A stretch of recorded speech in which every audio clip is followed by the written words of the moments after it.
Before me, my life was full of energy. I loved working. I was lucky enough to make my passion for dance into my career. My social life was buzzing. It was creative, fun, always exciting. And I was ready to make the next step artistically until ME hit. And then everything screeched to a halt. It all changed when I got a CMV infection in 2007. And I also had a EBV reactivation.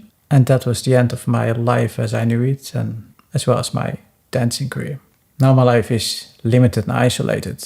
I'm doing a bit better than, say, a few years ago. That's why I can now record this video, but I'm always horizontally. I live in a darkened home room. I don't see anyone too heavy. This year I haven't had any friends over, for example. Maybe I'll see somebody in August. Maybe. I've now been sick for 18 years and I have severe ME since 12 years.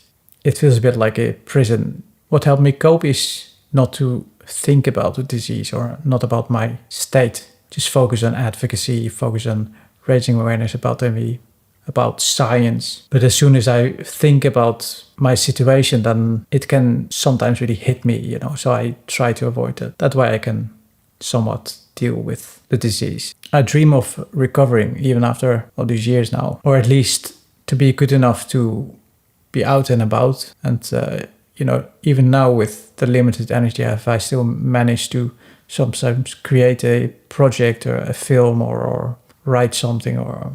So I think that with a bit of more energy, I will create maybe some dance pieces or dance films, or maybe some more social projects like films about healthcare.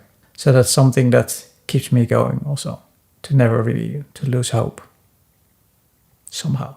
I wish people realized about me that it's not about fatigue or feeling fatigued, but that the hallmark symptom is that you become ill after, or more ill after, a slightest exertion, which often referred to as post-exertion malaise. And depending on how severe you are, in my case, that could have been like trying to reach for something in bed, or if somebody would come in for just a second without saying a word and leave again, that would make me crash, or maybe a small light somewhere that is just one light that was piercing in my eyes like that. And also I'm not horizontally like this because I'm tired or fatigued, but because of my orthostatic intolerance and issues with the blood flow, and that I can't be upright for very long. So fatigue is not the issue of this disease, I wish.